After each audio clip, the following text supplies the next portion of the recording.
Hey, what's up, rock stars? It's Rox coming to you today with a review for Love and Hip Hop Miami, Season 4, Episode 4. So let's get to it, shall we? All right, you guys, one more video outside of the studio. We on location in the house today because this was just easier. First up, let's talk about Amara la Negra. I'm not going to talk about her long because everything was in Spanish and I was annoyed. It took so long to be trying to figure out what they were saying, trying to take notes, reading the captions, all this. I was just like, I know I didn't sign up to be doing some damn closed caption reading today. It went on forever and ever and ever. Maybe it's not so bad if you know Spanish, but I don't know Spanish, so it lasted a long time. Anyway, she tells us, my mom's guilt trip won over my relationship with Alan for now. So now she's back in Miami. And she's trying to figure out, what's going on with her businesses that she's a part of until she can really lay down her next move. She's sitting there talking to her mother. It looks like it's breakfast time. And then out of the house walks her father. I was like, oh, isn't this something? We found out last season that her father had cancer, remember? Well, she decided to move her father in because of, he just needed help. He was all alone. Remember, he had told her that. And then the pandemic just kind of sealed the deal. She moved her father in with her. Just because he was a bad dad, I can still be a good daughter. And he looks like he must be doing better. They didn't even mention much about the cancer, if it was in remission, if he was still in treatment, any of that. Well, she's happy that he's there, but the happy don't last long because that mama is mad that he's there. And she ain't gonna let it go that it was 5 years, 5 years that he abandoned them. So this ain't gonna be easy for Amara la Negra. Later she says, one of my goals is to become really close with my father. So they are out plant shopping. Just trying to get a little space, I think probably from the mother so she can really talk to her father. You don't want her mom in the background with all the screaming and the histrionics that can come with her mother when her father is around. This is the chance for him to tell her what happened because all this time she's only heard her mother's side of the story. She wants to give him a chance to give his side. So he told her that he left with the intentions of going back and getting Amara la Negra's mother and Amara la Negra, and bring them over to the States. And I don't know exactly when the timeline that this was supposed to happen, but while he was gone, he said that the mother had ended up meeting somebody, and after the mom had met somebody, then he went on and met somebody too. Amara la Negra was like, this is the first time that I'm hearing this. My mom always made it seem like my dad was the one who saw somebody first. But now he's telling me that my mom saw somebody first. Yeah, that one little bit of information is important. How long were you gone before the mama found somebody else? I mean, 1 week is different than 1 year. So he doesn't leave that part in there. And now Amara la Negra is feeling like she needs to talk to her mother about this. Anyway, Amara la Negra doesn't understand why he didn't just come back for her. She feels like his absence and just him not being in her life is the reason why she's made so many poor choices, especially when it comes to relationships. I mean, we already can see on the show that she doesn't have a good track record with men. She says that she looks for love in the wrong people, and then everybody just ends up abandoning her. So her father was just like, we can fix this over time. And he was just like, please forgive me. I'm so sorry. And she was like, it's okay. But I'm telling you, all of this was in Spanish. All of this was in Spanish. I was just like, I don't even have the energy to... I already told you guys that, huh? Okay, let me move the story along. Now, later on, more Spanish. That's what I have on my notes. Later, more Spanish with a frustrated face emoji. Mommy comes on down. Mommy, let me talk to you. Me and Daddy went shopping, and he told me that you met somebody first. And the mama was just like, oh, he's talking about Eduardo.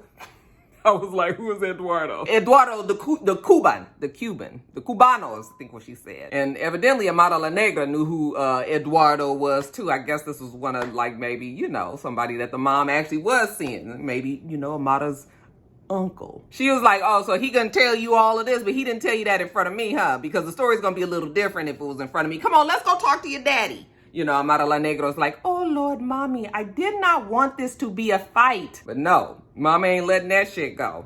So she goes and rushes in the room, and the dad is sitting over there looking like, oh Lord, here she comes. You told Amara that I cheated on you. How do you even know that I cheated on you? He said that people told him. People was telling him what was going on in the city after he was gone. She said, first of all, it was a year later. So like I said, there's a difference when you're talking about just being gone, for a week or two, and then she finds somebody else and it's a whole damn year later and she ain't heard from you. What is this lady supposed to do? So Eduardo it is. So she was just like, you left us. Okay, and she called him a shameless pig for just sitting up here and lying to his daughter just straight out of his face. He was like, you the one that's shameless. I called and I sent money, and she was just like, that is bullshit. You know good damn well you ain't sent no money. You was gone 5 years. You ain't done nothing for us, okay? She was like, don't let me come over there and whoop your butt. I said, go on over there and whoop his butt, Mom.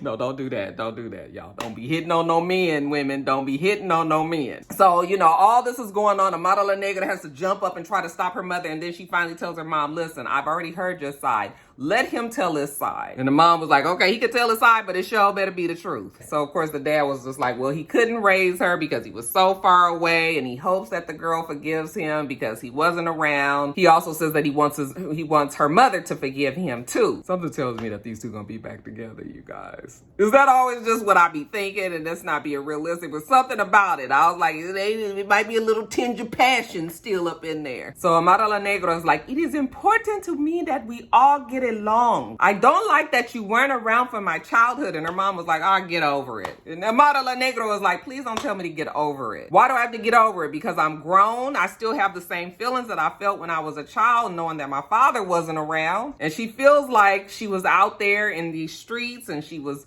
having to learn a lot of things on her own because she wasn't protected. I actually felt really bad for her. These tears actually felt genuine. But she was like, she just wasn't safe. There was nobody there that, protected her. So that's the reason why she bumped her head so many times, or landed on her ass so many times, or fell for the wrong person so many times, or made the wrong business decisions so many times. Whatever it was, got sick, was bulimic. All of these things because of her childhood. I always tell you guys we're a product of our childhood, right? So I want to fix this. I won't ever be a daddy's little girl, but I still want us to correct this. I just really wish that somebody would learn some English.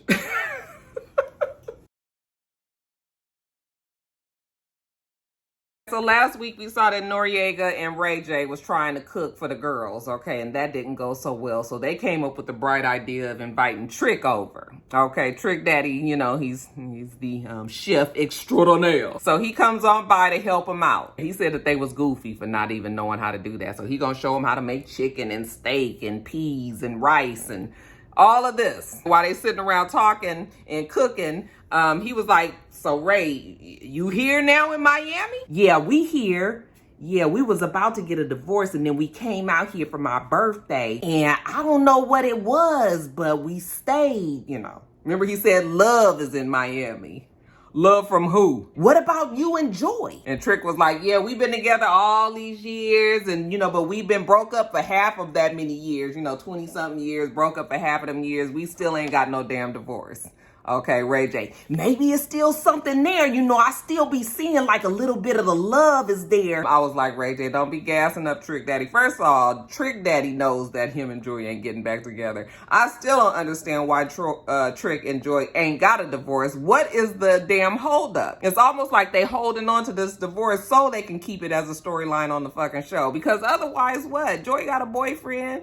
She ain't trying to be with Trick. Okay, yes, y'all family and everything, but that's as far as it goes. Trick gonna say he be catching her fine ass watching him. I was like, she probably be like, ugh. Anyway, you guys, so he tells them that Joy has a boyfriend and, Ray J, she got a dude? What'd he look like? Okay, what Trick supposed to say? Well, he's about 5'10", a little darker than me, a little lighter than me, he got curly hair, What the fuck you want him to say? Trick tells him that they're gonna be having a party for Joy, a birthday party for her, that he was invited. So he's thinking about going so he can give, so he can look over and see what old boy is, You know what he got? Yeah, you need to go. You need to go. So now that he's been given permission by Noriega and Ray J, Trina is throwing a little surprise party for Joy. Now it is COVID inspired, so it's not a whole bunch of people there. You know, I was like, damn, I mean, we can't even have music because I guess the copyright.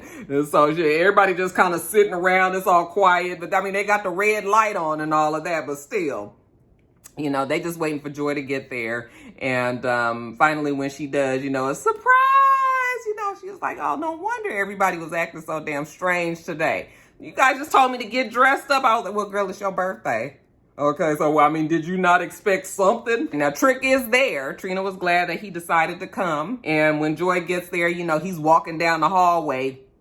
And he walks by this guy, and then he kind of does a double take, and he keep on walking, and it turns out that that's Joy's boyfriend. Now, Bobby, of course, with his messy self, he shows Joy that Trick is there. Bobby feels like Joy needs to introduce her boyfriend. I think his name is Brian? No, David. Needs to introduce David to Trick. And she was just like, no, boy, you need to go somewhere. But it was so funny because Trick was like, I know that nigga ain't here, you know, trying to talk to her and all of this. It's like, boy, why are you going through all of this? Let's get to this fool of fucking niggatry with Florence. I was like, okay, I guess this is going to be the one that we just going to be with the dramatics, you guys. So remember last week, Florence's, Flo, I keep, because I have her name as Flo in my notes.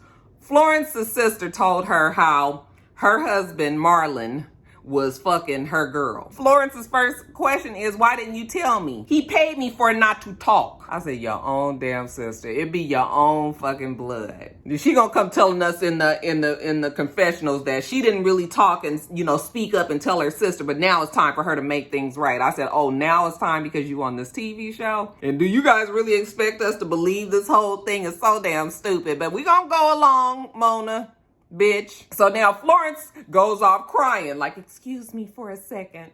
First of all, I would have cussed that fucking sister out. Because you supposed to be my damn sister. You supposed to be looking out for me. Ain't no going to the other room and crying. And then here go Gael. That's why I didn't want to tell you. That's why I didn't want to say nothing. Because you knew she was going to cry. But you sit here and announce it on national television that she was fucking... Girl, please. So, of course, Florence is like, how is my sister not going to tell me? And that she going to be getting paid by my husband?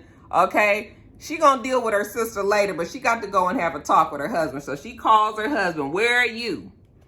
Oh, no, I'm sorry. Let me back up. She leaves where the beauty bar, because that's where they were, and she goes to the restaurant. Okay. I think it's called Pochette. And when she gets there, he's not there. So she calls him. She was like, okay, you supposed to be at the restaurant. Why aren't you here? And he was like, oh, because I was out. I got on my motorcycle. You know, he's telling her he's doing all of that. And she was just like, you know what? Stay where you are. I'm about to come to you. And so she gets there to him. And she was just like, Gael told me that you was messing around with old girl. You're going to say she don't have no proof. Not I didn't do it, is that she don't have no proof. And then she was like, well, she told me that you was paying her not to say nothing. And he's going steady denying it. He didn't do this. He didn't pay her, all of this. And she was just like, Marlon, you lying. She already knows because she didn't caught him cheating in the past before. So she was just like, look, I feel like we need to take a break. He gonna say, what do you mean? Nigga, what is this so hard to understand? We need to take a break. Leave me alone. Don't come back to the house. So he get on his little sorry dirt bike and... he rides off into the sunset. So later on, we see Florence, and she's back at the beauty bar, and she's telling her, I think it was another one of her friends, how she feels betrayed because Gael didn't tell her about her husband sleeping with the girl. She ain't dealing with Marlon or Gael right now. But then she starts to ask her friend, like, you know, she starts blaming herself. Like, I mean, maybe it's me. Like, maybe I'm doing too much. Maybe I'm working too hard. Maybe I'm trying to do too many things and I'm not letting, you know, my attention go to my husband. And girl, it was like, no, I mean, even if it ain't, your husband can tell you that you not giving him enough attention. That don't mean he's supposed to go and fuck somebody else. So she wants to know, like, is it my fault? And her friend was just like, look, it's not your fault. You doing what you're supposed to do. Maybe your husband might be a little bit jealous of you. You know, you've been successful. You got all these businesses. You got all these things that you're trying to do. Is he jealous? Maybe he don't like the fact that you blowing up. And then Gael is wrong for not telling you. She was like, you know, Gael and me, sometimes we be talking and everything, and I be noticing that she don't like telling me a lot of things when it comes to you because she thinks that I'm going to come back and tell you. But that Gael is sneaky as fuck, okay? She out there doing all of this, ain't telling you. That ain't right. Flo was just like, look, I just got so much happening. You know, I'm trying not to break down. She can't be worried about this, but you know, she just hates the fact that they've been together so long and they still going through shit like this. Okay, 13 years, child. It's gonna get worse next year. Now, later on, you guys, we see Florence, she says that, you know, she was excited about working with Michael Benjamin. That's one of the reasons why she got to make sure that her head is straight, because she can't be worried about Marlon because, you know, this is a big deal. He's a big time Haitian producer and he wants to work with her and she wants to work with him. So she meet him up at the studio. He's telling her like, okay, girl, we gonna do this. I got this song. You know, I think this is gonna be the right sound for you. And then her phone rings. So she was like, excuse me 1 second. And it's Gael. Gael is like, what's up? And she was just like, look, I need us to get together, me, you, and Marlon, so we can all kind of like, you know, compare notes and see who's telling the truth here. And Gael gonna tell her that she not ready to do that. Bitch, are you serious? You the one that broke the damn news to her, and now you don't want to talk about it no more? You wrong 100%, Gael. She tells her that Marlon said that you lying, Gael, and she was just like, no. Then she was just like, let me call you back. All right, I was just like, what is going on with your weird ass sister? Okay, so now that conversation and got her upset. So she go back in there with Benjamin Franklin. What's his name? Michael Benjamin. And now she on something totally different. So he was like, okay, so I got this song. He was like, listen to it. You know, it's kind of like, it sounded like he was trying to give her like a Where My Girls At kind of anthem. Like, yeah, you know, this is for the girls and all of that. And she was just like, no, I really feel like I want to keep it sexy. I want to keep it nasty. And he was just like, oh, is that right? That's what we on tonight? You could tell Mr. Michael Benjamin had to switch pages real quick. But he did. She was just like, yeah, I want to keep it nasty. My girls are not here. She telling him how she thinks, you know, the line should go. One of the lines is something like, I want to fuck up on you or something. And, you know, he kind of smirks and all. So she was like, okay, let's go in the studio. Let's go in the booth. And I was just like, oh, now girl, you just found out that your man was cheating and you turned it around this quickly. I mean, you didn't even have to recover nothing, just immediately.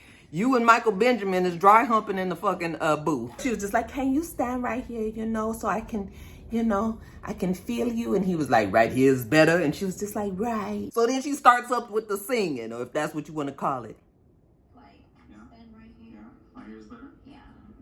So I got a freaking feeling tonight. I want to get drunk, get right. I got a freaking feeling tonight. I want to get drunk, get right.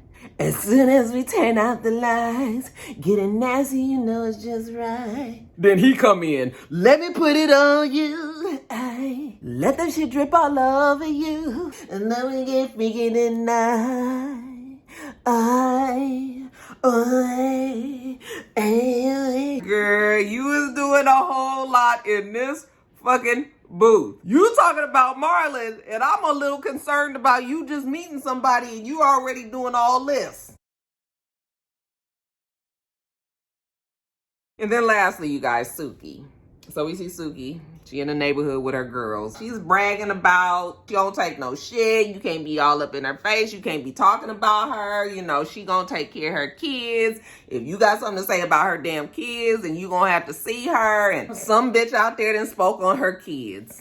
And damn it, that's when you gonna have to get your ass beat by Suki. All right, so she got arrested. And she just got bailed out. Okay, so while she doing all of this, you know, Kill Bill come over there. And you know what? I was happy that Kill Bill was the voice of reason. Because you can tell that Suki is the type that that ego is just going to keep on blowing up more and more and more. Okay, so he come over there and he was just like, hey, enough of that. Okay, yeah, you got into some shit. You went to jail, you got bailed out. We ain't on that. Like, don't be sitting over here bragging about what you did. Like, that shit ain't cool. You got way too much to lose, you know, and you out here fighting and like, no, we not doing that. We not glorifying that. Like, I'm not on that. That's not what we about. So he don't respect that. And he looking out for her career. Like, girl, well, you can't be out here just fighting and shit still. Like, this, you got something now. And maybe Kill Bill is gonna be good for her, because she definitely is somebody that needs to have some, you know, that's gonna keep her in line. She obviously don't listen to that damn mama, so Kill Bill seems to be the only one. Yeah, he a little different looking, you know, we got to deal with all of that in the confessional, but you know what, it's a trade-off I'm willing to take. And Suki says she knows she a celebrity, and you know she can't be out here fucking around with these mad assholes all the time, you know, always trying to bait her in to do some shit. It did take a lot for her to get here, and now she got something to lose. Okay, so maybe Kill Bill is making some sense. Kill Bill trying to get her, you know, not be so riled up and stressed out and mad and all of that. So he got a gift for her. You know, she was just like, what is this? He was just like, you know, I got this for you. Just go on and open it, you know. I'm thinking maybe it's going to be a purse, maybe some shoes. She just pulled out a stack of money. And I was just like, what is... I mean, we just giving money like that? Like, I don't understand these kind of gifts that these kids do nowadays. I mean, I will take the money, but it's clear that she already got money. So, like, what is this doing? You know, that's like... But she seemed to be happy about that. Okay, so what we gonna do with this money, you know, and Kill Bill trying to make his girl feel better, we gonna go down to the jeweler. Let's see if the jewelry can help. She was like, I got enough bracelets. I got enough, you know, I don't need none of this. All right, well, he's still trying to calm her down. You know, he was like, you know, you should still talk to your mom, you know, because you've been arrested. You know, we just need to, the mom being the manager and everything. And she don't really want to talk to the mom. The last time she talked to the mom, they got into a confrontation about the babies and all of that. Okay. And she already know what her mama gonna say about this. So no, she don't want to. But while Kill Bill walks away from her, he goes on and calls the mom. And he was like, here, your mama's on the phone. And she was just like, I just told you I did not want to talk to her. She gets on the phone with her mom, and her mom was just like, so what's going on? Like, your mugshot is all over everywhere. And Suki was just like, you know what? I can't even worry about what happened in the past. That happened in the past, and, you know, we got to look forward to the future. You know, we got to just make sure that we plan for the future and don't worry about what happened in the past. And the mom was like, well, I agree.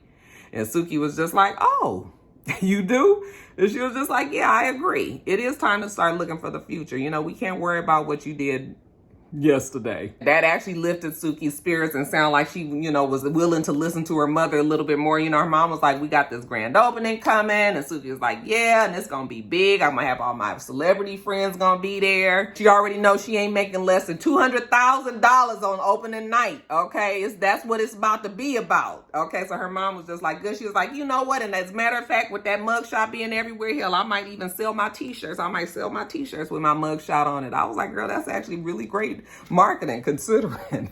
Okay, so yeah, you guys, that whole episode did get on my nerves though, because between the Spanish, the whole bullshit with Florence and Gael and that damn Marlon, and me not understanding why Ray J is on the damn show to begin with, like all that, I was just like, oh god, this is gonna be a long ass season. All right, you guys, let me get off of here. Make sure that you rate, comment, and subscribe to the channel. I'm itsrox. The channel is itsrox, and everything else I do will be in the bottom bar. All right. So I hope that you have a wonderful, wonderful rest of your day, and I plan on doing the same. Until next time, rock stars. Bye.